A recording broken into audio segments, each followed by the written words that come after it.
वालेकुम नादरीन, आप YouTube channel देख रहे हैं। मैं इमरान खान हूँ। सबसे पहले ज़रा फैसल वाडा की धमकी आप सुन लें और इस गुस्से की वजह क्या है ये बाद में देखते हैं, लेकिन धमकी आप देखें। फैसल वाडा कौन है आप जानते हैं।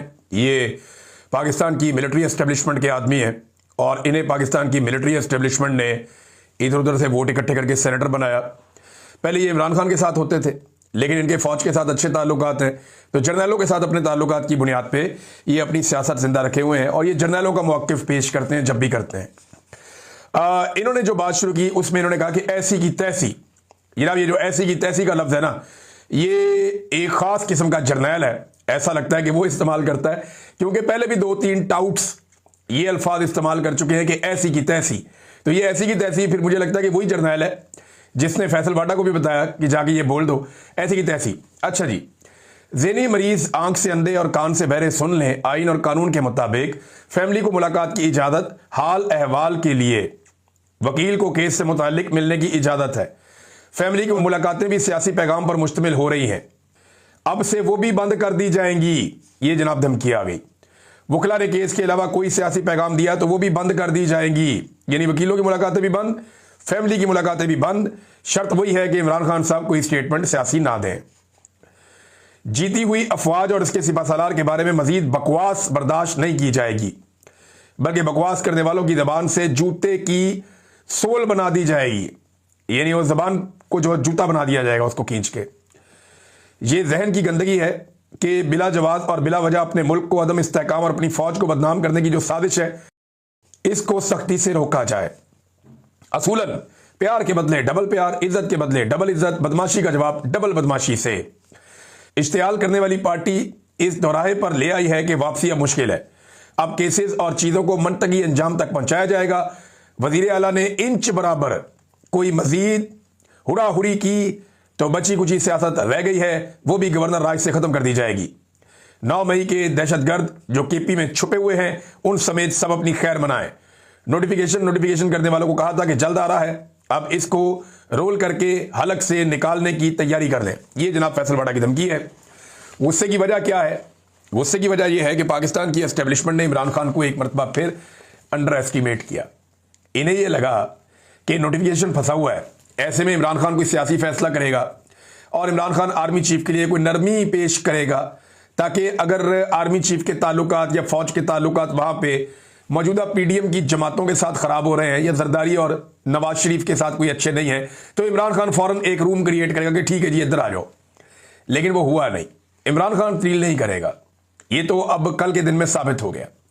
यानी अगर नवाज शरीफ या जरदारी ये चाहते हैं कि आसिम मुनीर साहब को हटाकर एक नया आर्मी चीफ लेकर आए, तो इससे अच्छा मौका उन्हें नहीं मिलेगा। लेकिन आर्मी चीफ को हटाते हुए या नया आर्मी चीफ लाते हुए या एक्सटेंशन से बचना हो तो टेंशन क्या होती है? वो यही होती है ना कि दूसरी जमात के साथ जाकर मिल जाएगा आर्मी चीफ, या दूसरी जमात की गोद में जाके आर्मी चीफ बैठ जाएगा या उनको साथ अपनी गोद में बैठा लेगा। कोई ऐसा ही खेल होता है ना जो खेला जाता है हर दफा।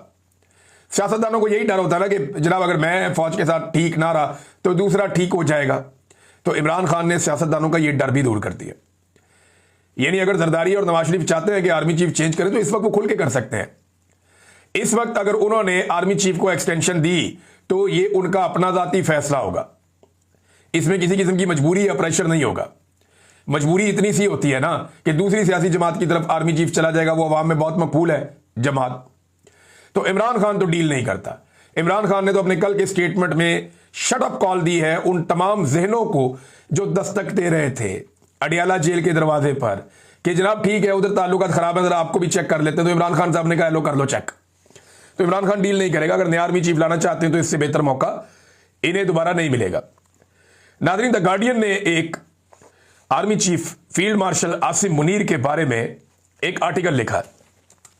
यह आर्टिकल बड़ा इंटरेस्टिंग है। पहले जरा ये आर्टिकल सुने, फिर अब हम बताते हैं कि हम सियासतदानों का तो एहतसाब कर देते हैं कि इसका दौर शुरू हुआ तो ये अच्छा हो गया, ये बुरा हो गया, लेकिन हम कभी ये नहीं देखते कि आर्मी चीफ के दौर में पाकिस्तान कहां से कहां पहुंच गया। एक्चुअली तो पाकिस्तान का बेड़ा गर्क पाकिस्तान के डिफरेंट मिलिट्री डिक्टेटर्स ने किया है।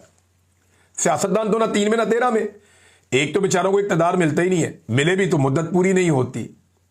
तो सियासतदानों के साथ तो बेचारों के साथ ये हालात रहते हैं। तो आर्मी चीफ तो सारे के सारे अपनी मुद्दत ना सिर्फ पूरी करके जाते हैं बल्कि एक्स्ट्रा टाइम लेकर जाते हैं, सारे इख्तियारात भी अपने पास रखते हैं। तो भाई मुल्क में जो अच्छा और बुरा हो रहा है वो भी इनके खाते में डालो ना। यह भी आपको देखना चाहिए कि एक आर्मी चीफ की मुद्दत मुलाजमत में पाकिस्तान कहां पहुंच गया। इस पर हम बात करते हैं, लेकिन पहले जरा ये आप देखें द गार्डियन का जो आर्टिकल है, इसका जो उन्वान है वो ये है कि Pakistan increasingly powerful army chief, a king above all, सबके ऊपर एक बादशाह। The rise and rise of Asim Munir. Asim Munir साहब की जनाब उठानी खत्म नहीं हो रही, और ये अब आलमी मीडिया कह रहा है, मैं नहीं कह रहा। आर्टिकल ये कहता है जी कि जनरल आसिम मुनीर की पाकिस्तान में बढ़ती हुई ताकत और 27वीं आईनी तरमीम के असरात पर मरकूज है। यानी इनकी ताकत जो है 27वीं आईनी तरमीम के बाद बढ़ी, और ये अहम नुकात की उन्होंने एक फहरिस्त दी है। और ये भी बताया कि जनाब आसिम मुनीर साहब पाकिस्तान के आर्मी चीफ हैं और किस तरह के हैं, इनका थोड़ा पस मंजर बताया है। फिर ये सबसे ताकतवर शख्सियत के तौर पे अब जाने जाते हैं। मई 2025 में भारत के साथ झड़पों के बाद उन्हें 5 सितारा जर्नैल का ओहदा मिल गया। उन्हें अमेरिकी सदर डोनाल्ड ट्रंप का फेवरेट फील्ड मार्शल भी कहा जाता है, और अब उनकी ताकत तमाम मुसल्लह फौज, आर्मी, नेवी, एयरफोर्स पर फैली हुई है, सारा कुछ इनके कंट्रोल में। और इसके बाद जनाब बता रहे हैं कि 27वीं आईनी तरमीम, ये जो गुज़िश्ता महीने मंजूर होने वाली है तरमीम, फौज की बालादस्ती को आईनी तहफ़्फ़ुज़ देती है, और जिसे नाकदीन ये कह रहे हैं कि ये एक आईनी बगावत है। और इसके तहत आसिम मुनीर तमाम मुसल्लह फौज की निगरानी करेंगे, और इनकी एक और 5 साल टर्म जो है वो रीसेट हो जाएगी, और उसको 1 दहाई तक मजीद बढ़ाया जा सकता है। लेकिन 5 साल ये और 5 साल आगे भी आसिम मुनीर साहब लेने की कोशिश कर सकते हैं, द गार्डियन कह रहा है। इन्हें अपनी पूरी जिंदगी जराइम की कार्रवाई से इस्तिस्ना मिल जाएगा, सारी जिंदगी जो मर्जी जुर्म करो, कोई केस नहीं हो सकता। सुप्रीम कोर्ट की जगह एक नई अदालत कायम कर दी गई है, जहां जजेज हुकूमत मुंतखब करेगी, हुकूमत जजेज लेकर आएगी, लाकर बिठाएगी, और वो हुकूमत के फैसले करेंगे जज, जिसकी वजह से कई सीनियर जजेज मुस्ताफी भी हो गए हैं। और तरमीम की मंजूरी और उस पर तनकीद हो रही है लगातार। पार्लियामेंट ने उसे चंद घंटों में दोनों ऐवानों में 2/3 अक्सरियत से पास करवा लिया, और मुखालिफिन ये कहते रहे कि ये तरमीम एक शख्स को सबके ऊपर बादशाह बना देती है, और आइन, अदलिया और समाजी मुआहदे को ख़त्म कर देती है। अक़वाम मुत्तहिदा के हाई कमिश्नर ने जमहूरियत और कानून की हुक्मरानी पर असरात की एक वार्निंग दी है इस आईनी तरमीम की सूरत में। अब ये जनाब एक तरह की फौजी हुक्मरानी है, या मार्शल लॉ पाकिस्तान में लगा दिया गया है, ये भी ये आर्टिकल कह रहा है। आसिम मुनीर की ताकत कैसे बढ़ी, इसके बारे में उन्होंने तफसीलात लिखी है। उन्होंने कहा ये धांधली हुई ना 2024 के इंतखाबात में, उसके बाद एक कमजोर और नाजायज हुकूमत जो है वो बनाई गई, और वो फौज के ऊपर इंसार कर रही थी।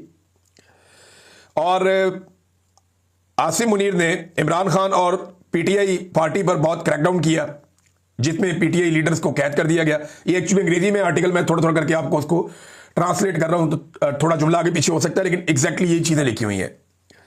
फिर उन्होंने बताया जी कैबिनेट के अंदर अपने 2 बंदे शामिल करवाए जो बहुत उनके करीबी हैं, ये आप सब जानते हैं कौन लोग हैं। और उसके बाद 2025 में जो भारत के साथ झड़पें हुई, उसकी वजह से आसिम मुनीर साहब को या फौज को पाकिस्तान में कुछ मकबूलियत मिली, वो ट्रंप से 2 मरतबा मिले, और इन्होंने ट्रंप को अमन के नोबेल इनाम के लिए नामजद कर दिया। वहां से फिर इनके ताल्लुकात कहां से कहां पहुंच गए। तो बहुत सारे लोग जो हैं वो इस सारे अमल को बड़ा तबाहकुन करार दे रहे हैं, और पाकिस्तान के लिए ये चीज़ें नुकसानदेह हैं, ये भी इसके अंदर लिखा हुआ है। फिर वो मुख्तलिफ अफराद के जो तासुरात हैं आसिम मुनीर साहब को ये ताकत मिलने पर, वो भी लिखते हैं, और उसमें ज़्यादातर वो ये बता रहे हैं कि इससे पाकिस्तान के अंदर जो है वो ताकत की तब्दीली हो गई है, यानी सिविलियन सुपरमेसी खत्म हो गई है इसके बाद, और अभी भी पाकिस्तान में बहुत सारे चैलेंजेस खड़े हुए हैं। अच्छा, आसिम मुनीर साहब ने पाकिस्तान को क्या दिया 3 साल में, मैं जरा कुछ चीजें आपके सामने रखता हूं, और ये फैक्चुअल है, इनसे कोई नहीं भाग सकता। आसिम मुनीर साहब ने पाकिस्तान की मईशत इनके 3 साल में मुकम्मल तौर पर तबाह हुई है। सरमायाकारी पाकिस्तान में 51 साल की जो रिकॉर्ड था वो टूट गया, कम तरीन सरमायाकारी पाकिस्तान में हुई है। इंसानी हुकूक की पामालियां पाकिस्तान के अंदर और पाकिस्तान से बाहर, हर तरह की जो रिपोर्टें आ रही हैं उनके मुताबिक बदतरीन पामालियां इंसानी हुकूक की पाकिस्तान में की गई हैं। बदतरीन सियासी अदम इस्तेहकाम पाकिस्तान में मौजूद है, 3 साल तक रहा जब तक आसिम मुनीर साहब रहे, और पूरा जनरल इलेक्शन चोरी किया गया 2024 का, ये भी इन्हीं के दौर में हुआ। दहशतगर्दी में कई गुना इजाफा आसिम मुनीर साहब के दौर में हो गया। बेरोजगारी में एक नया रिकॉर्ड टूट गया आसिम मुनीर साहब के दौर में। पाकिस्तान से मल्टीनेशनल कंपनियां भाग गईं। पार्लियामेंट और अदलिया मुकम्मल तौर पे सरदगू हो गए आसिम मुनीर साहब के दौर में। आज़ाद अदलिया नाम की कोई चीज़ पाकिस्तान में नहीं बची। मीडिया पर खौफनाक पाबंदियां लगाई गई आसिम मुनीर साहब के दौर में। दर्जनों सहाफ़ियों की नौकरियां, उनके काम, उनके प्रोग्राम्स बंद कर दिए गए। करप्शन में बेपनाह इजाफा हुआ आसिम मुनीर साहब के दौर में। जिसकी एक गवाही अभी IMF की रिपोर्ट भी दे रही है। कर्जों की भरमार हो गई पाकिस्तान में। जितना कर्जा पाकिस्तान ने पाकिस्तान बनने के बाद से लेकर अब तक लिया, उतना कर्जा आसिम मुनीर साहब के दौर में ले लिया गया। 9 मई का सानिया आसिम मुनीर के दौर में हुआ। 4 मरतबा रियासत और रियासती इदारों के हाथों पाकिस्तानियों का कत्लेआम हुआ आसिम मुनीर साहब के दौर में। बैड गवर्नेंस में पाकिस्तान ने 120 में से 109 पॉइंट हासिल करके पूरी दुनिया को पीछे छोड़ दिया। इतनी बुरी गवर्नेंस है आसिम मुनीर साहब के दौर में। इसराइल पर पाकिस्तान की पॉलिसी बदल गई इसी दौर में, और अफगानिस्तान से ताल्लुकात में बिगाड़ पैदा हो गया इसी दौर में। सिंध तास मुआहिदा भारत ने खत्म कर दिया इसी दौर में। SIFC की मुकम्मल नाकामी, ये आसिम मुनीर साहब ने एक इदारा बनाया, लेकिन ये इदारा भी मुकम्मल तौर पे नाकाम हुआ और पाकिस्तान को कोई फायदा ना दे पाया। आसिम मुनीर साहब के दौर में फौजी क़यादत की सियासत में बदतरीन मुदाखलत हुई और एजेंसियों ने बदतरीन सियासी मुदाखलत की। आइन का हुलिया ही बिगाड़ दिया गया 26वीं और 27वीं आईनी तरमीम के जरिए से। जबरी गुमशुदगियां बहुत बड़े पैमाने पर हुई आसिम मुनीर साहब के दौर में। पहली मरतबा सिक्योरिटी फोर्सेज ने खवातीन और बच्चों को भी निशाना बनाया, उन्हें भी गिरफ्तार किया, उन्हें भी हिरासा किया, उन्हें भी तशद्दुद का निशाना बनाया। आसिम मुनीर साहब के दौर में महंगाई का एक तूफान खड़ा हो गया, फौज और अवाम में फासले बढ़ते गए आसिम मुनीर साहब के दौर में। ये वो नेगेटिव चीजें हैं जो आसिम मुनीर साहब के दौर में हुई। साबिक वजीर आजम को जेल में रखा और दर्जनों और चीजें मैं बता सकता हूं। तो नेगेटिविटीज की भरमार है इन 3 सालों में जिनमें फील्ड मार्शल आसिम मुनीर ने पाकिस्तान के अंदर हुकूमत की। और इस बुनियाद पर उन्हें रिटायरमेंट ले लेनी चाहिए। उनकी टर्म पूरी हो गई है, कोई अच्छी टर्म नहीं थी, उन्हें रिटायरमेंट ले लेनी चाहिए। एक मुतनाज़े आर्मी चीफ वो बन गए हैं, तो दूसरे को आने दें।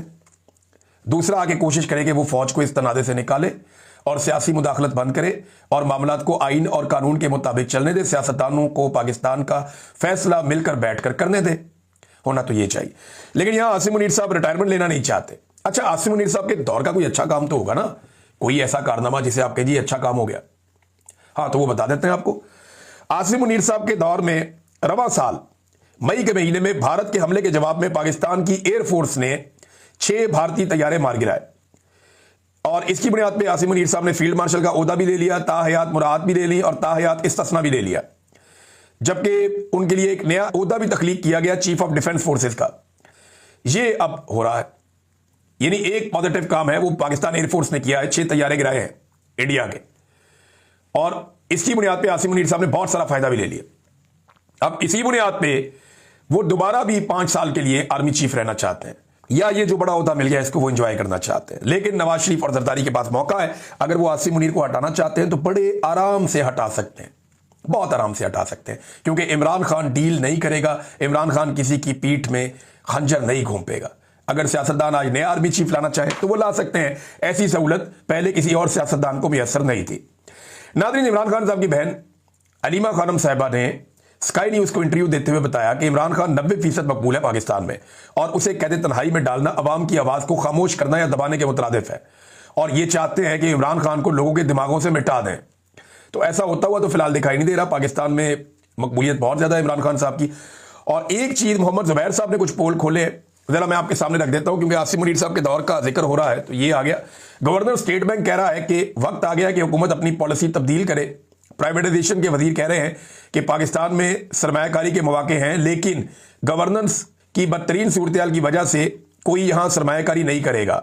गवर्नेंस के हवाले से अभी एक ग्लोबल सर्वे आया और उसने बताया कि पाकिस्तान का नंबर सबसे ही खराब है। ये जनाब मोहम्मद जुबैर साहब बता रहे हैं। फिर उन्होंने कहा, national coordinator SIFC general Sarfaraz ने कहा कि पाकिस्तान में जितने टैक्सेस हैं कोई सरमायाकारी नहीं करेगा। उन्होंने कहा पाकिस्तान में बिजनेस एज यूजुअल नहीं चल सकता। हम यही बात करते थे तो हमें गालियां पड़ती थी। मोहम्मद जुबैर साहब ने कहा, देखें ये बात जुबैर साहब आप उस दौर में करते थे जिस दौर में हालात मुख्तलिफ थे। यहां जिस मुल्क में इस वक्त मैं हूं यहां बहुत ज्यादा टैक्सेस हैं बरतानिया में। यहां कारोबारी हजरात को बेशुमार टैक्सेस देने पड़ते हैं, लेकिन क्या है कि इनकी अदलिया काम कर रही है। यहां पे रूल ऑफ लॉ है, यहां पे आज़ादी इज़हार राय है, यहां पे जुल्म और ज्यादती नहीं है, इंसानी हकूक की पामालियां नहीं हो रही, मैंडेट को कुचला नहीं जा रहा। तो इतने सारे टैक्सेस के